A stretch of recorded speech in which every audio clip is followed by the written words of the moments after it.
Salut, c'est Tom de la Photo Avenue et aujourd'hui, c'est la revue photo de l'été 2019.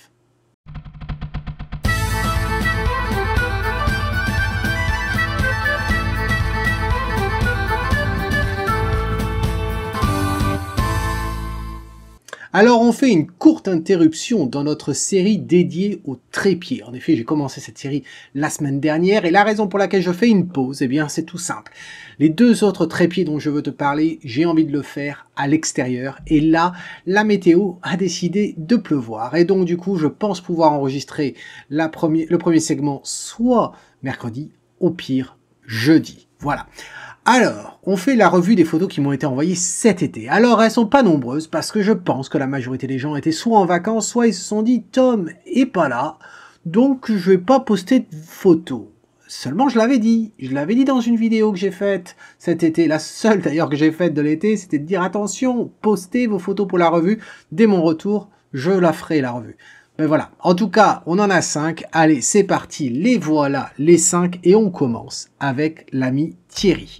Allez, on est dans Lightroom. Alors, tu remarqueras que oui, en effet, j'ai oublié de mettre Lightroom en français, mais ça devrait pas trop te perturber. Alors, tu connais le principe, je lis la description que chacun m'a envoyée avec sa photo, et puis ensuite, je dis ce que je pense de la photo. Alors, qu'est-ce que tu me dis, Thierry? Eh bien, Tom, voici la photo que je te soumets pour cette revue photo.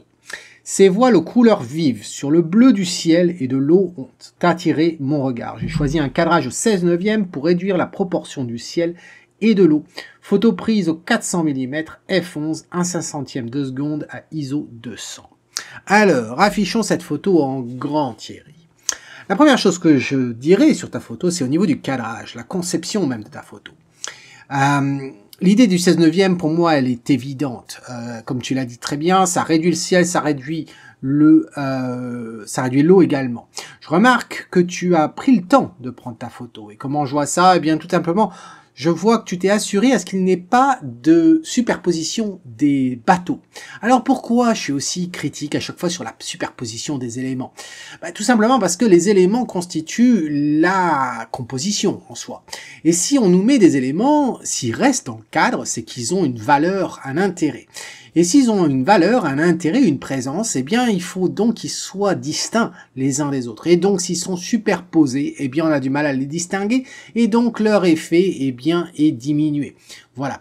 Donc là, c'était essentiel de ne pas avoir de superposition et tu l'as bien fait.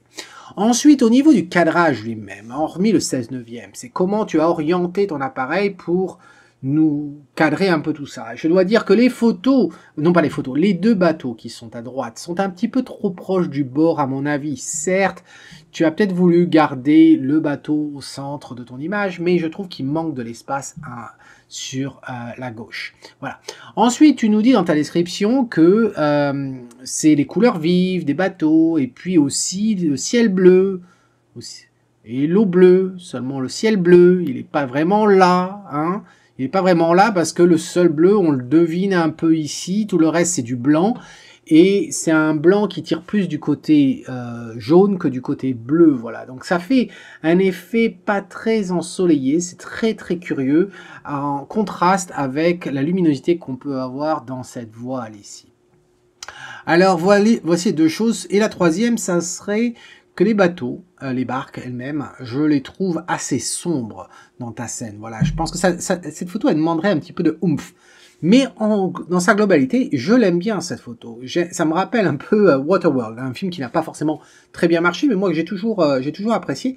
Et ça me rappelle un peu ça, hein, ça mélangé avec du Mad Max, puisque Mad Max, quand on les voit avec le désert, etc., c'est un désert sur l'eau en fin de compte, où on voit presque une sorte de mirage avec le reflet des voiles sur l'eau, etc. Et je trouve ça très intéressant comme photo. Mais voilà, tous les points négatifs, je les ai dit. Alors, ça donne quoi une fois que tu appliques ce que je t'ai dit? Eh bien, ça donne ça. Voilà. Alors, tu vois, j'aimerais que les bateaux aient plus d'espace à droite et à gauche. Ça, c'est certain. Mais je trouve que ça, au moins, je trouve ça un peu mieux équilibré. D'un point de vue équilibre, voilà ce que ça illustre mon propos. Ensuite, au niveau de la luminosité, comme tu peux voir, il y a un petit peu plus de oomph. Je dirais, regarde ce que tu nous as fourni. Quand on les met côte à côte, déjà, tu vas t'apercevoir à quel point la tienne est beaucoup plus sombre. Et donc pour une journée si bleue, si ensoleillée, alors certes, dans ma version, le ciel est toujours pas beaucoup plus bleu, mais seulement il est blanc à la limite, mais qui tire sur le bleu. Alors, je vais m'expliquer. Si on va dans le module de développement et j'affiche cette photo, tu vas comprendre. La seule chose que j'ai faite en fin de compte, c'est un filtre gradué. Sur ce filtre gradué, qu'est-ce que j'ai fait? J'ai augmenté l'exposition de presque un arrêt. Mais tu remarqueras que la température, je l'ai aussi baissée par moins 50. Et donc, du coup, eh bien, ça nous a tiré plus vers le bleu que vers le jaune. Elle est là, la grosse différence. Ensuite, bien sûr, sur la globalité, j'ai changé les ombres, je les ai augmentées d'un moitié d'arrêt. Voilà. Donc, c'est ça qui explique le total. Dis-moi ce que tu en penses dans un commentaire, Thierry. Et puis, à bientôt, car dans quelques semaines, on se voit en Camargue. Ensuite, on va avec Philippe. Alors, qu'est-ce qu'il nous dit, Philippe? Hop, hop, voilà. Tom, quasiment ma première photo avec mon D5600 et mon objectif 70-140. Félicitations, Philippe. Ma chatte assise sur un meuble de la véranda, derrière elle, un rideau et les reflets du soleil sur les feuilles des arbres. Elle regarde un autre chat qui passe sur le toit transparent de la véranda. C'était pris à 90 mm, f5.6, 1 centième de seconde. Alors, Philippe, quand je regarde cette photo, moi, la première chose que je remarque, c'est le manque de profondeur de champ. Voilà, c'est évident ici. Pour certains animaux, ça peut fonctionner. Pour le chat, pour tous les félins, tous les chiens aussi, ça m'embête. Pourquoi? Parce que, certes, tu nous as fait la mise au point sur les yeux. Ok, comme les humains. Seulement, dans les yeux des chats, il n'y a pas beaucoup de détails. Donc, on remarquera les détails uniquement sur les poils qui sont entre les deux yeux. Mais tout le reste, le museau, qui est un peu plus volumineux que chez les humains, eh bien, lui, il est plus proche de nous et il est flou. Et puis inversement, plus on s'éloigne et plus les oreilles sont floues. Voilà. Et en fin de compte, il y a très peu d'informations qui sont nettes dans cette photo. Juste ici, et puis sous le cou, qui en fait coïncide avec le plan du focus avec les yeux. Voilà. Et je dois dire que 5.7, je crois, 5.7 ou quoi? Qu'est-ce que t'as fait? 5.6. 5.6, c'est un petit peu court quand même, comme profondeur de champ. Alors, c'est vrai que tu es avec un APS-C, t'as pas envie de monter trop les ISO. Seulement, ici, je les aurais quand même augmentés, parce que t'as quand même pas mal de luminosité. Après tout, on voit les reflets des feuilles, du soleil dans le rideau derrière, c'est une véranda, c'est ouvert, etc. Il y a de la luminosité. Donc, au niveau du bruit, je pense pas que ce soit un problème. Donc, j'aurais facilement monté à 1600, voire 3200 au niveau des ISO, et ça t'aurait permis au moins de monter à f8, voire f11. Et t'en fais pas, les rideaux seraient pas nets non plus. T'es tellement proche de la chatte, ici, une focale de 90 mm, qui en réalité, si on fait une équivalence en plein format, c'est 135 mm sur ton Nikon. Donc du coup, on t'agrandirait la profondeur de champ, et on aurait tout le museau de net, etc. Et ça serait absolument pas mal. Ensuite, au niveau de la pose elle-même. Alors si on regarde uniquement la pose, le cadrage, il est plutôt pas mal. Il y a une sorte d'oblique, on part de la droite, on va vers la gauche, on reste au centre, etc. Et les yeux nous amènent quelque part. Le problème que j'ai ici, c'est que c'est un portrait. Et la réaction de ta chatte, le regard qu'elle a, c'est parce qu'elle fixe quelque chose. Alors toi, tu dis que c'est un chat, moi j'aurais cru que c'est un oiseau, mais bref, elle fixe quelque chose. Et ce quelque chose, on le voit pas.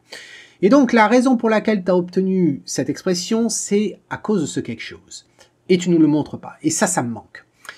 Donc j'aurais bien voulu qu'on le voie. Certes, c'est pas forcément facile parce qu'il est au-dessus de ta tête. À ce compte-là, j'aurais préféré un portrait où elle nous regarde. Et là, serait plus parlé à mon goût. Voilà. Si elle avait été sur une table dehors et au-dessus de la table, il y a un arbre. Et sur cette arbre, il y a une branche. Et sur cette branche, il y a un oiseau. Si tu nous capturais simplement sa réaction, ça n'aurait pas de sens. Tu nous capturerais la table, ta chatte et l'oiseau au-dessus. Voilà. Tout ça nous raconte une histoire. Là, ça ne raconte pas d'histoire en fin de compte. Et si tu faisais un portrait comme ça d'une personne, tu te dirais, mais où est-ce qu'elle regarde? Voilà. Et là, tu nous regardes, tu nous montes en haut et il n'y a rien à voir. Donc voilà où ça m'embête. Voilà tous les points. Mais en tout cas, félicitations pour ton acquisition. Et puis, j'ai hâte de voir ce que tu vas nous faire avec. Voilà. Donc, mets-moi n'importe quel commentaire, ce que tu penses de ce que je viens de te dire dans un commentaire dessous. Et j'ai hâte de la prochaine revue. Voilà. Ensuite, eh bien, on part pour New York. On part pour New York avec notre ami Christian, mon ami Christian. Alors pourquoi je dis mon ami? Parce que Christian, on se connaît, j'ai eu la chance de la voir dans un de mes stages l'année dernière à Osso, et là je vais bientôt la retrouver avec Thierry, et d'ailleurs en Camargue, voilà. Alors, dans quelques semaines, qu'est-ce que tu nous dis? Bonjour Tom, ce mois-ci c'est New York, un jour blanc au sommet de l'Empire State Building. Une des curiosités, le Flatiron Building, le fer à repasser, 22 étages, 87 mètres de haut, orné d'éléments en terracotta. Situé à l'intersection de plusieurs avenues, dont Broadway, une des seules avenues à n'être pas droite. Il vole en éclats dans Godzilla. Alors là, écoute... là, tu m'étonnes, madame. Tu m'étonnes parce que je ne t'aurais pas cru être spectatrice ou fan de Godzilla. Et le fait que tu saches que il vole en morceaux dans Godzilla, faudra qu'on en reparle quand on se voit en Camargue parce que là, je suis étonné. Afin de mettre en valeur un coup de pinceau pour l'éclaircir, un filtre gradué à droite, plus sombre, les avenues qui l'entourent, idem, ce cadrage pour insister sur son apparence fragilité dans ce dédale de rue avec ses superbes terrasses en premier plan. ISO 50, 70 mm, oui pas 70 mètres, hein, 70 mm, f7.1, 1/50 de seconde et sans trépied. Merci de tes conseils. Alors, on affiche ça en grand. La première chose que j'aurais à te dire, Christiane, quand je vois cette photo, c'est que je trouve que ton cadrage me plaît. Ton cadrage me plaît, il me paraît intéressant et le Flatiron, on le voit bien. Tu as une belle prise de vue ici sur ce bâtiment assez étonnant d'ailleurs. Et son emplacement, et comme tu l'as dit, Broadway, qui est aussi une avenue assez curieuse par rapport au reste des avenues à New York. Ensuite, au niveau du piqué, ça manque un petit peu, je trouve. Ça manque un petit peu et c'est sûrement dû à ton 7.1. Tu n'avais pas de raison d'être à 7.1. Tu aurais pu facilement monter à F11 sans aucun souci. Tu avais largement assez de lumière, donc je comprends pas pourquoi tu l'as fait. Surtout si tu avais peur de ne pas pouvoir tenir ton appareil à main levée. Tu étais à 1/50 de seconde. Je suppose qu'il était stabilisé parce que sinon tu n'aurais pas pu le faire à 70 mm sur ton plein format. Donc, tu aurais pu facilement monter à ISO 200 et à nous faire un F11 là-dessus, tu aurais eu un meilleur piqué qu'à 7.1. Ensuite, l'autre chose, c'est à quel point tu as souffert des toits blancs de la ville. Voilà. Alors, tu nous dis qu'il y a un ciel blanc, seulement un ciel blanc, c'est pas un ciel nuageux là. Hein. On a une lumière dure, on voit avec les ombres que l'on détecte ici. Mais du coup, tu te retrouves à avoir tous ces toits là, tout blancs qui attirent le regard. Et ça, c'est quand même embêtant. C'est quand même embêtant. Alors, tu as deux options. Soit tu prends deux expositions, une plus sombre, une plus claire, tu superposes après coup dans Photoshop et tu t'amuses à non pas faire du HDR en soi, soit que, si tu peux le faire, ou bien à simplement avec deux calques et puis assombrir les parties que tu souhaites assombrir. Là, j'espère que c'est toi qui as bougé un petit peu le curseur un petit peu trop vers la droite et que peut-être tu vas pouvoir récupérer ça. Enfin bref, j'ai essayé moi de le récupérer après coup et c'est pas terrible parce qu'effectivement j'ai pas toutes les informations dans le fichier. Voilà ce que ça donne. Mais au moins ça peut te permettre de voir à quel point toi et tes blancs étaient très présents. Regarde, hop, hop, hop, hop. Voilà, je reviens un petit peu comme ça pour qu'on voie bien. Idéalement, on voudrait que les toits soient comme ça, ou légèrement plus foncé, plus lumineux, légèrement, mais pas aussi... voilà, il faudrait que tous les autres toits ici soient comme celui-ci. Voilà. Et alors, du coup, je me suis dit, oui, certes pour la couleur, mais et si on passait en noir et blanc? Et là, en noir et blanc, qu'est-ce que ça donne?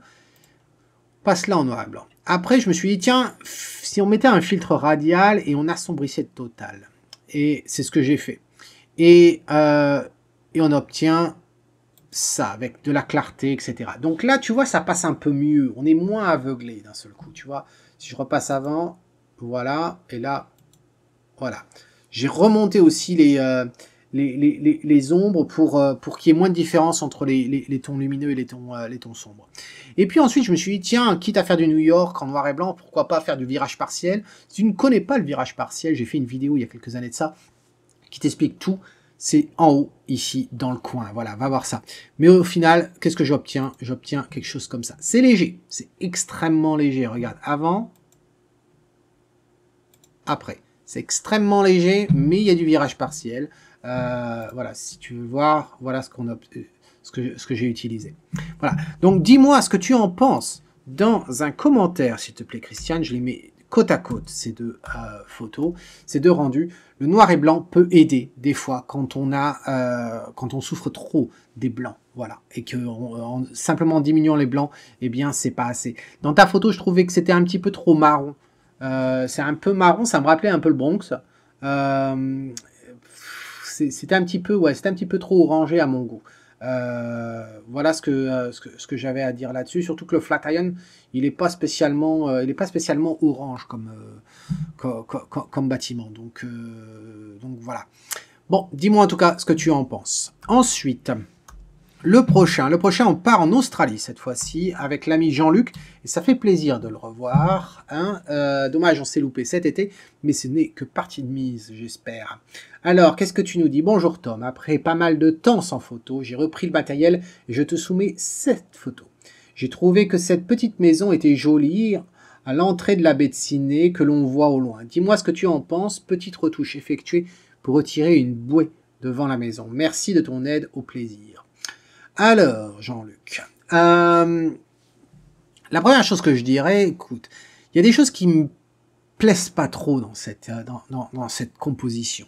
Et je vais les mettre un sur un parce que tu m'as pas envoyé une photo en haute résolution, mais ce qui me plaît pas, par ordre de gravité, on va dire. La plus importante, c'est celle-là. Ce rivage ici, il ne m'intéresse absolument pas. On a une maison grise, on a la brique, etc. Là, ça ne me plaît pas. Et à la limite, cette partie-là, elle est plus importante que Sydney, donc ça me pose un problème. Ensuite, il y a le coin ici. Le coin là du rocher, ça m'embête. Ça apporte aucune information et ça nous bouche un coin.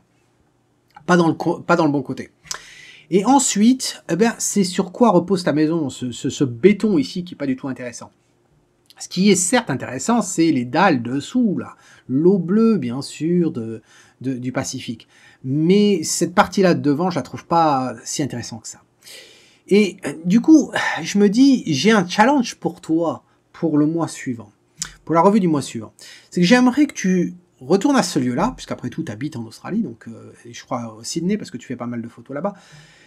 Je t'invite à aller au même endroit, mais au lieu de nous mettre la maison là où tu l'as mise, mets-la nous de façon à ce qu'elle obstrue ce rivage-là, qu'on ne voit pas cette partie-là du rivage. Mais en l'occurrence, on va voir l'autre partie du rivage et la ville. Voilà. Et en jouant avec le ponton. Voilà. J'aimerais que tu nous fasses une photo de la droite, ici, et non pas de cet angle-là. Alors, je pouvais pas faire grand-chose là-dessus. Je me suis dit, tiens, si je supprimais ce qu'il y a ici, ça me fait une verticale ici, ça me laissait un petit bout de rocher qu'il fallait que je vire ensuite. Il y avait un petit reflet blanc là ici à retirer, et puis ce rocher ici. Voilà ce que ça donne tout en restant dans Lightroom. Ça change. Et puis j'augmentais la netteté parce qu'il y avait un manque de netteté dans ta photo. Voilà. Donc même cette photo, je la trouve pas terrible. Je pense qu'il y a quelque chose à faire. Mais là, tel que c'est là, ça ne me plaît pas. Et tu vois, je ne sais pas si le bout de rivage qu'on voit ici, là, les arbres, là, est-ce que c'est le même rivage que ça? Si c'est le cas, je préférerais l'avoir d'une toute traite et sans avoir cette partie-là. Voilà. Donc, dis-moi ce que tu en penses dans un commentaire, s'il te plaît, Jean-Luc. Et n'oublie pas, hein, la revue du mois de septembre, je veux voir cette photo. Ensuite, on passe à l'ami Lilian. Voilà, Lilian. Alors, qu'est-ce que tu nous dis? Salut Tom, voici une photo du château de la Vachère. ISO 100, f13, 1/40e de seconde à 200 mm. C'est un cadrage différent que ceux que tu as déjà vus. Ce qui m'a plu, c'est qu'il ressortait de la végétation et était bien éclairé. Dis-moi ton ressenti, merci d'avance. Mon ressenti, Lilian, c'est qu'il ressortait AIT. Voilà mon premier ressorti. Non, je rigole. Après tout, je fais énormément de fautes dans mes newsletters. Donc, mais c'est AIT quand même. Alors, je ne sais pas si c'est le château dont on parle à chaque fois qu'on se voit sur Skype, puisque Lilian fait partie de la classe Or, et donc tous les mois, on fait une revue photo sur Skype. Si toi aussi, tu as envie de participer à cette revue photo tête-à-tête privée, eh bien, rejoins la classe Or de la photo à venue. Voilà. Alors, oui, je ne sais pas si c'est le même château dont on parle à chaque fois, mais en tout cas, il a l'air assez intéressant. Alors, je dois dire que quand je regarde ta photo, au niveau de la composition, il y a certains éléments qui me déplaisent. Premièrement, c'est cette partie à droite, là, cette tranche sombre ici. Je ne sais pas si c'est de l'ombre naturelle, si c'est toi qui as voulu assombrir ou quoi, mais ça me dérange un petit peu. Ça attire le regard, car c'est une simple ligne sombre entourée de tons clairs. Ensuite, on voit à travers le bosquet ici, on voit du gris. J'aurais dupliqué un peu le bosquet pour passer par-dessus et cacher ce gris à travers. Ensuite, tant qu'on est dans les détails, il y a les cages à lapins là au fond, tu aurais pu les supprimer. Et puis il y a des choses ici qui attirent également mon œil. Et enfin, on remarquera qu'il y a beaucoup d'informations au niveau des arbres ici, sur la gauche. Cet arbre là devant, plus les arbres qui sont derrière. J'aurais préféré peut-être décaler davantage ton château plus vers la gauche. Après tout, quand on regarde le château ici, je ferai une allusion ou un rapport à un visage, avec les fenêtres qui sont les traits du visage, les yeux. Et ce visage regarde vers la droite, et donc j'aimerais avoir plus d'informations sur la droite que derrière. Et là, tu vas me dire c'est le cas, mais bon, j'aurais poussé davantage le vice. Ensuite, ce que je me dis, c'est que les châteaux, moi j'aime bien avoir le contexte dans lequel ils existent. C'est-à-dire avoir un peu plus d'informations, une colline qui est derrière, le devant, on ne sait pas jusqu'où ça peut monter en haut, on ne sait pas jusqu'où on peut descendre là non plus. Donc j'aurais été intéressé de voir un peu plus de contexte. Alors tu vas me dire oui mais c'est simple pour toi en Écosse, tu as les châteaux, tu as les collines, les lochs et tout, tu as le contexte. Là c'est peut-être pas le cas. Effectivement, c'est peut-être pas le cas à ce moment-là, dis-le moi dans un commentaire. Pourquoi tu as fait un cadrage aussi serré que ça? Certes, c'est sûrement une photo qui plairait sûrement aux propriétaires s'ils ont un site internet pour le château, je sais pas s'ils le louent ou quoi, mais bon, ça pourrait le faire. Alors, qu'est-ce que j'ai fait? J'ai fait un peu ce que je t'ai dit là pour illustrer un petit peu, donc je suis resté dans Lightroom. Voilà, je suis resté dans Lightroom, j'ai recadré un petit peu, puis j'ai dupliqué un peu la tache noire.